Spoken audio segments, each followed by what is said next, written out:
Hey guys. So, deep conditioning. Sorry, that's what I look like right now. But I wanted to just share my thoughts on some of the things that have been happening lately because I always have ideas. I always have thoughts, and my brain doesn't stop. I'm a woman, just keeps going. But this Dogecoin spike, I'm holding on to it. Everyone, like, you can sell and then buy and sell and then buy. I have 18,000 shares. I'm holding on to it because it's going to be a type of currency. I know I just made a video a while ago that Dogecoin isn't like a real coin. And then ironically enough, that same day, Dogecoin spikes up. And a lot of people like Travala, which is like the Orbitz Expedia kind of travel site, they accept cryptocurrencies. Pornhub, sorry to say, they're starting to accept Dogecoin.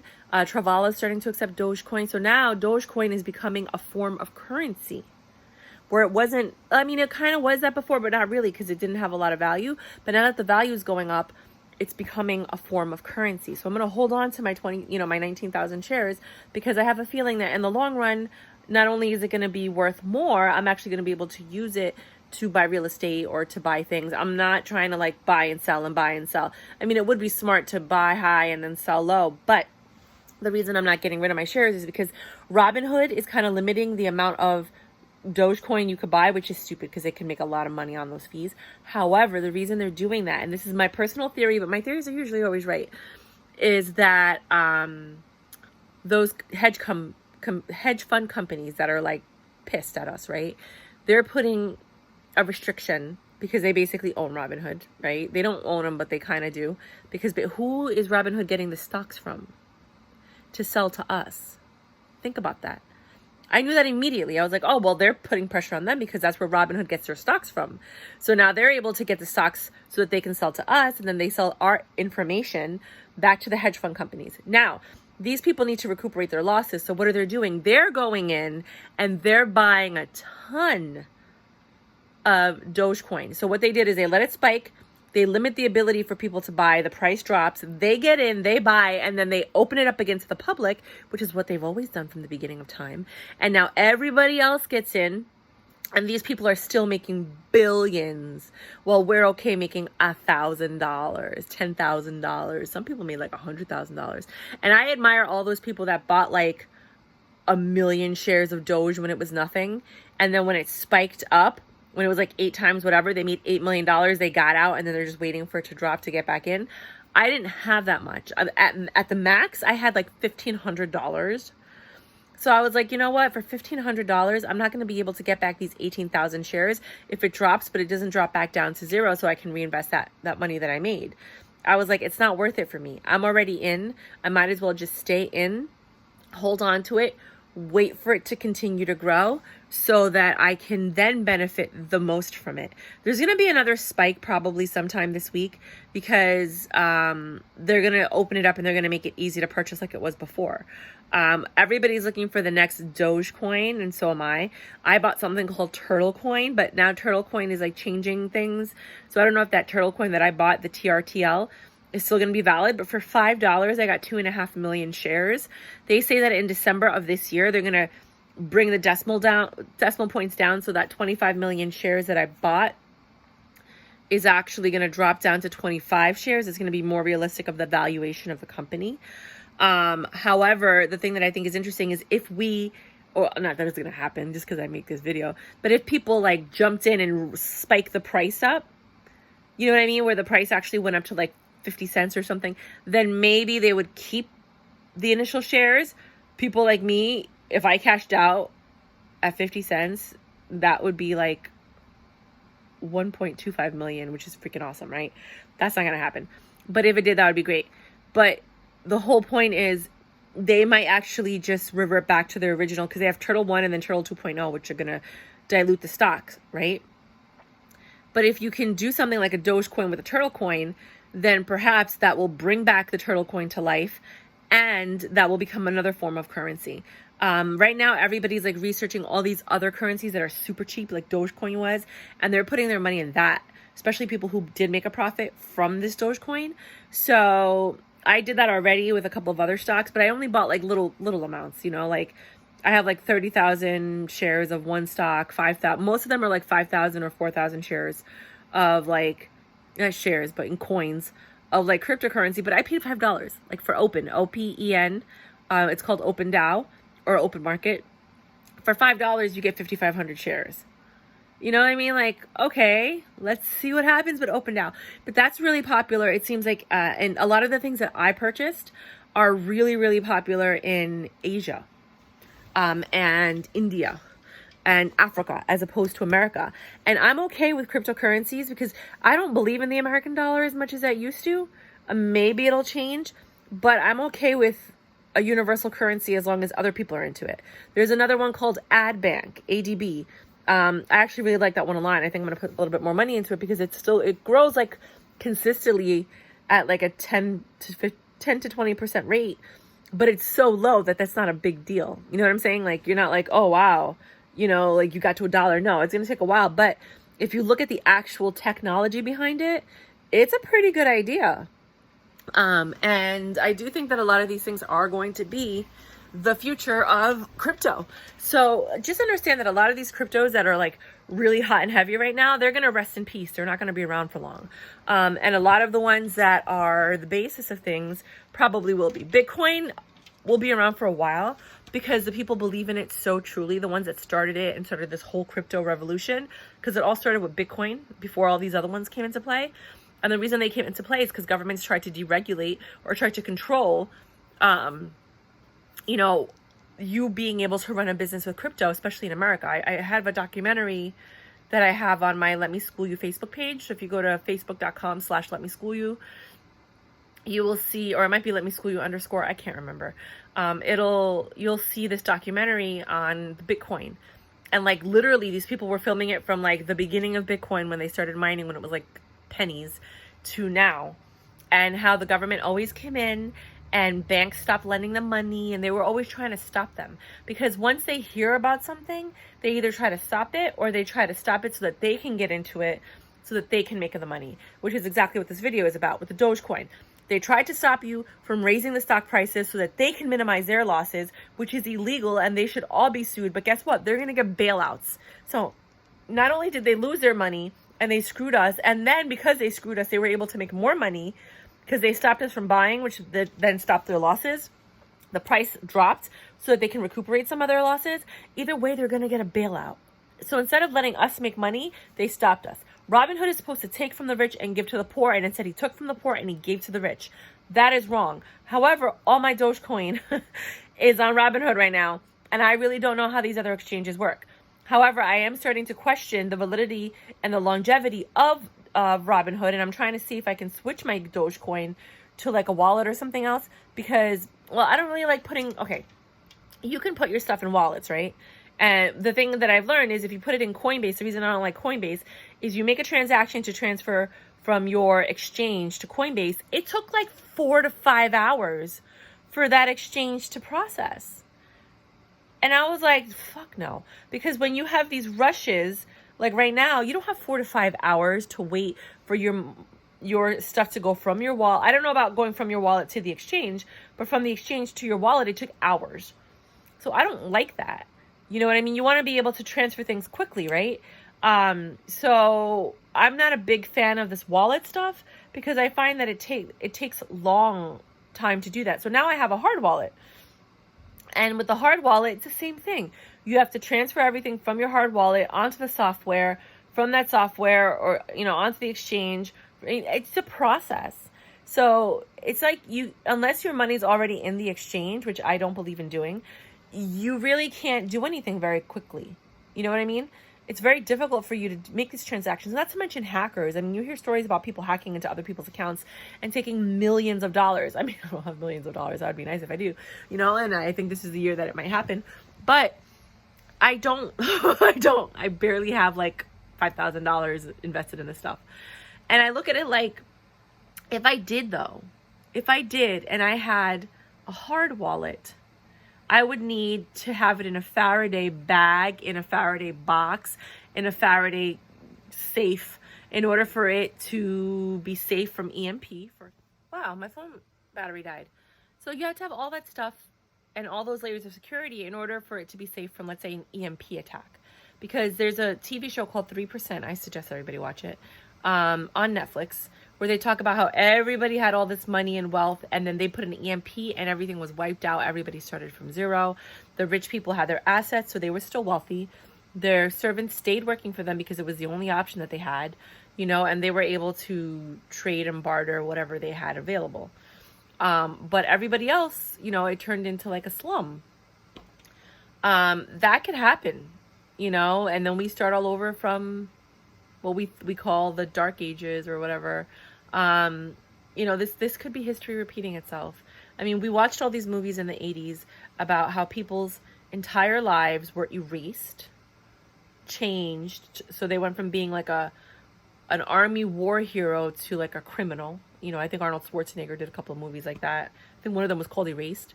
They have all of these things where people's identities are changed, they're erased, their money and bank accounts are completely wiped out.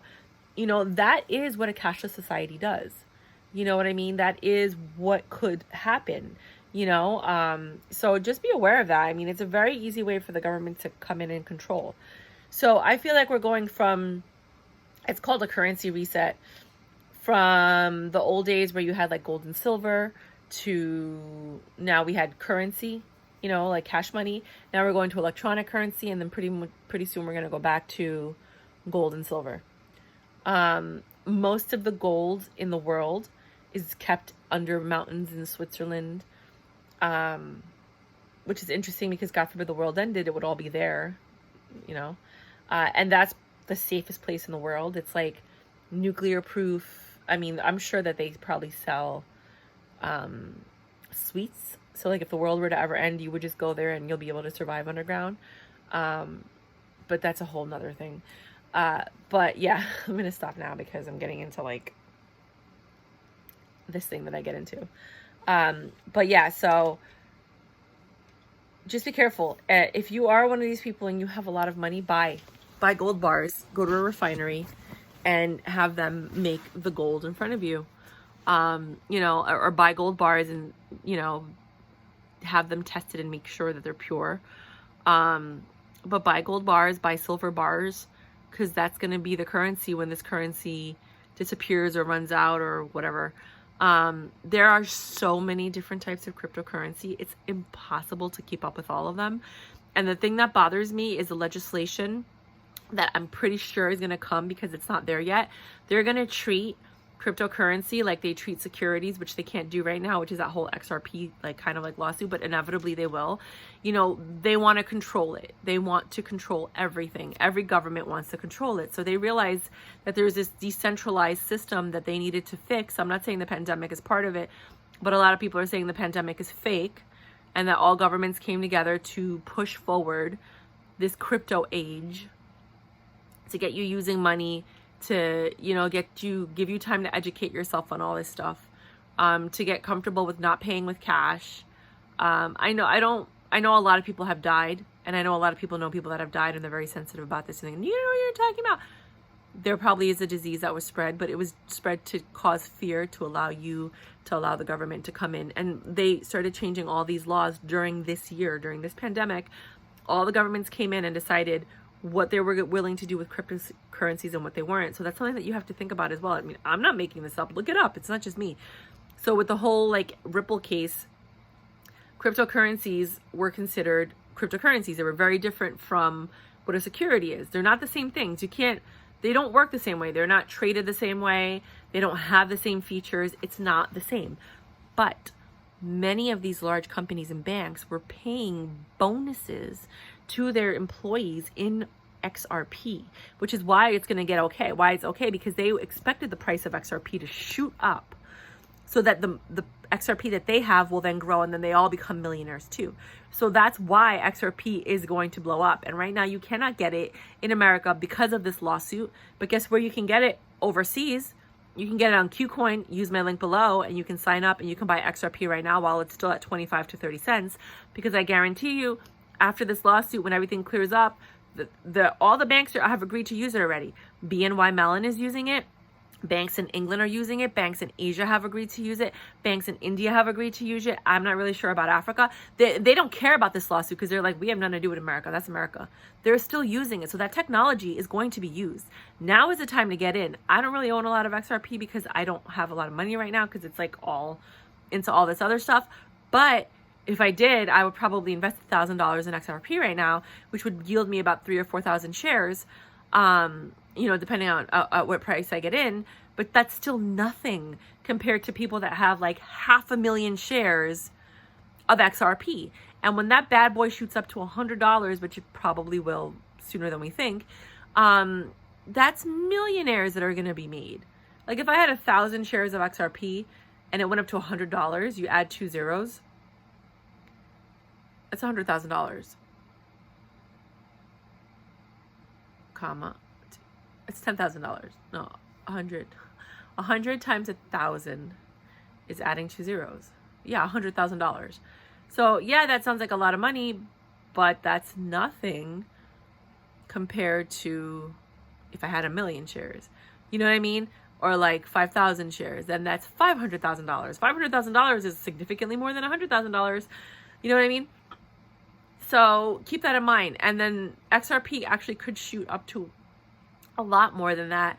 I don't think it's going to be the next Bitcoin, but it is something that all financial institutions are going to be working with. They're basically trying to replace SWIFT, which is the way that we transfer money now, with this XRP system, which is much faster, secure, and instead of waiting a few days, you can have your money in minutes. It's usually seconds, but they need to confirm and double, so it'll be minutes. That's a huge difference. You know what I mean? That can change the way everything works. So there's that. You have Stellar Lumen, which I still don't understand what that is. But everybody talks about that it's going to blow up. Then you have Bitcoin, then you have Ethereum, and then everything technically runs on Ethereum. I don't even understand how that's possible.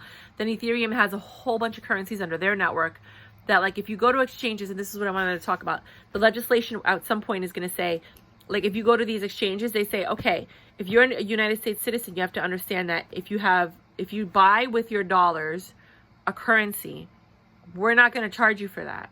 Like, that's money. It's just a transfer, an exchange, right? But if you transfer that currency, so if you transfer Bitcoin to Ethereum or you transfer Bitcoin to something else, then the government has the right to consider that a transaction, not a transfer, which it should be a transfer, because you can't get that other currency until you buy Bitcoin or Ethereum or USD or Tether. So you have to buy the initial currency to transfer it to these other cryptocurrencies. You can't just buy those other cryptocurrencies directly with your credit card. That's not fair for the US government to tax you on that transfer when you cannot get to that cryptocurrency until you get the first currency. Do you see what I'm saying? So they're finding ways already to fuck you over, people. So once you transfer to that other currency, they're talking about they want to start taxing you on the gains. So right now, let's say like right now with the boom with Bitcoin, if you had $100,000 or $10,000 in Bitcoin, and because it went up to 43,000 or 10, yeah, it went up to 43,000. At the end of the year, you ended up having, well, it was actually the beginning of the year, so it doesn't count.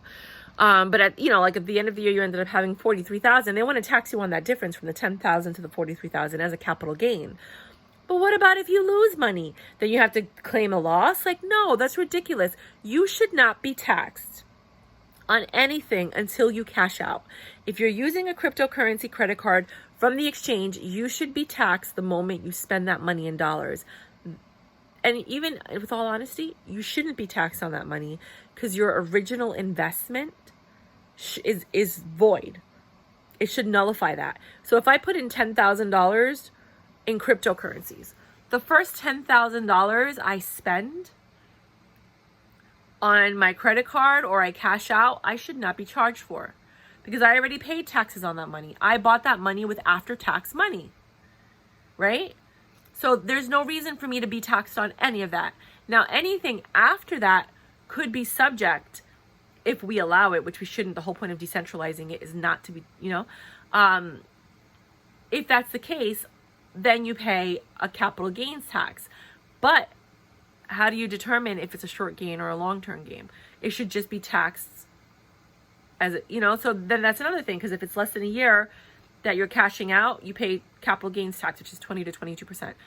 If it's more than a year, then depending on your tax status, it'll be less, you know, like, because some people have dependents, they have kids, they have all these other things, right? That can lessen it. If you had losses, all these different things affect your tax number bracket, right? So I look at it like, how are you going to regulate that? Because that's what they're going to do.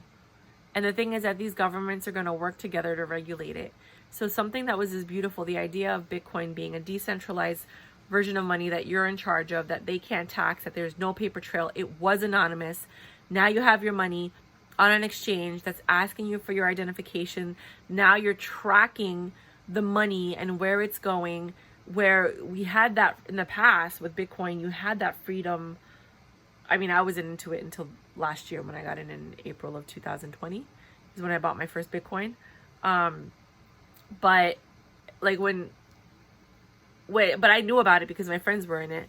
So there was like this freedom that came with it. It's like, I have this money. Yes, it fluctuates, but it's my money and I'm holding on to it as long as I want. I spend it however I want. No one knows. It's anonymous, but it's mine and I'm in control of it.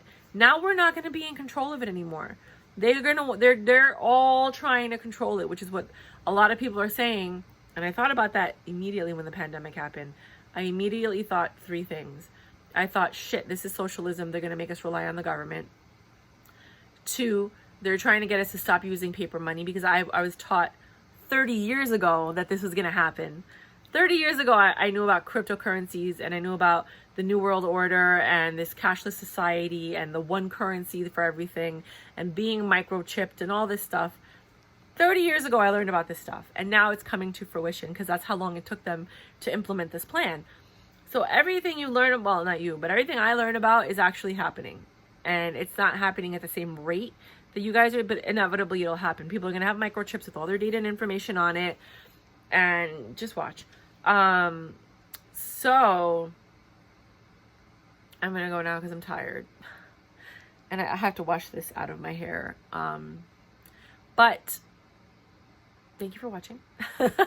If you like my channel and my random tangents that I go on, because this is what I do, please subscribe, like, hit the notification bell, because my videos are all interesting and they're all different. I talk about tools, I talk about cryptocurrencies, I talk about alien conspiracies, I talk about everything that you could possibly think of under the sun.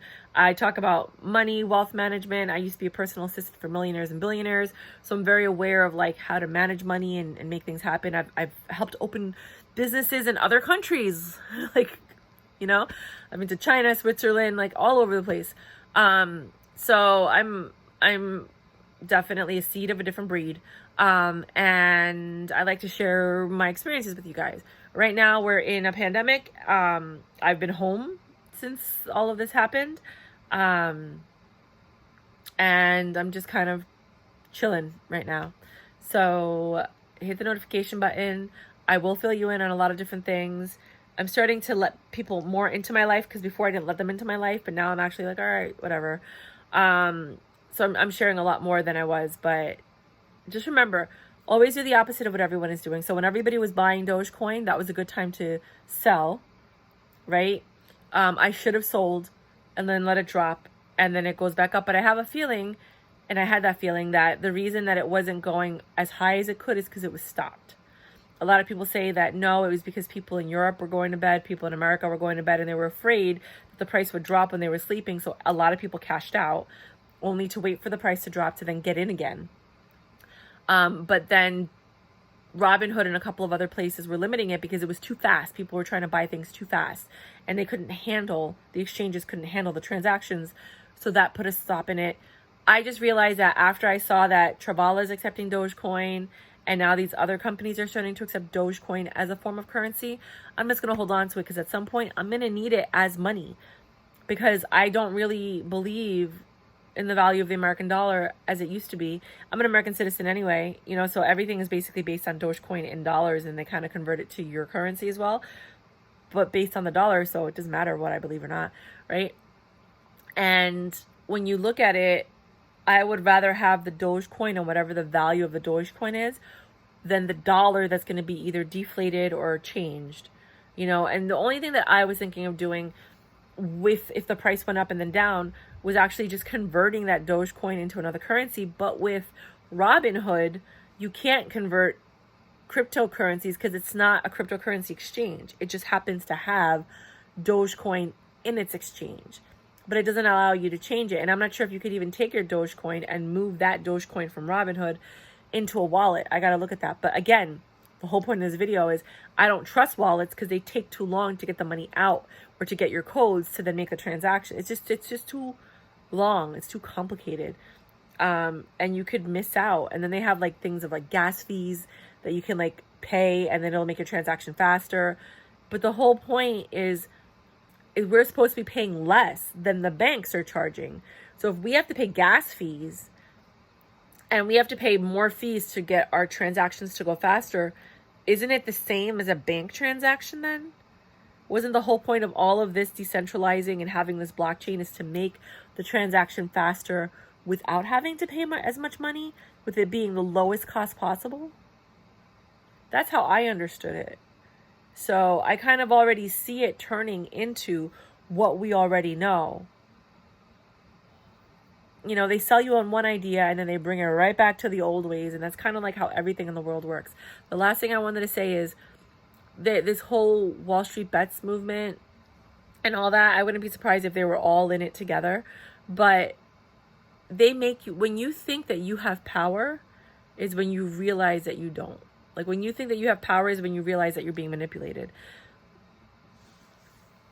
Freedom is actually an illusion. So some people will get it and some people won't. But like this whole Dogecoin craze and like getting people to like follow the herd, like the Pied Piper kind of thing. Elon Musk is the Pied Piper right now. And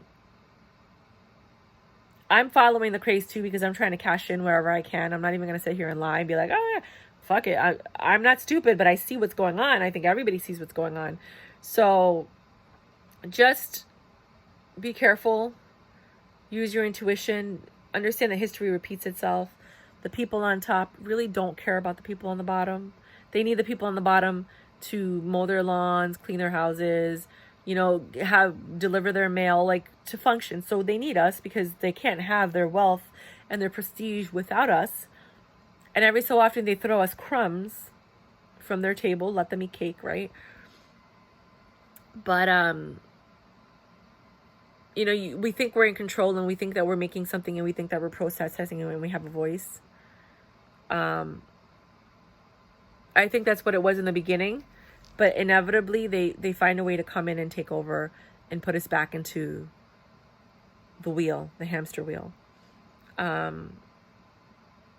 don't trust these hard wallets. I think they're hackable. I don't trust coin wallets. I think they're hackable.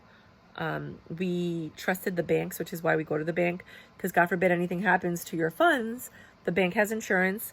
You show up with your credit card, your ID and whatever, and then the bank will either recuperate your funds or fill it in or whatever.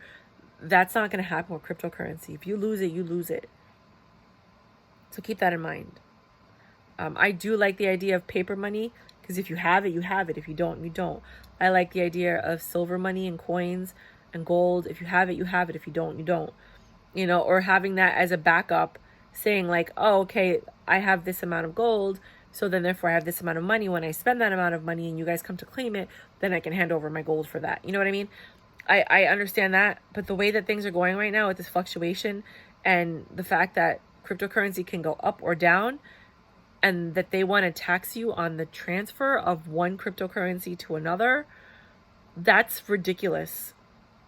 That's ridiculous. You should only be taxed when you cash out, like an IRA.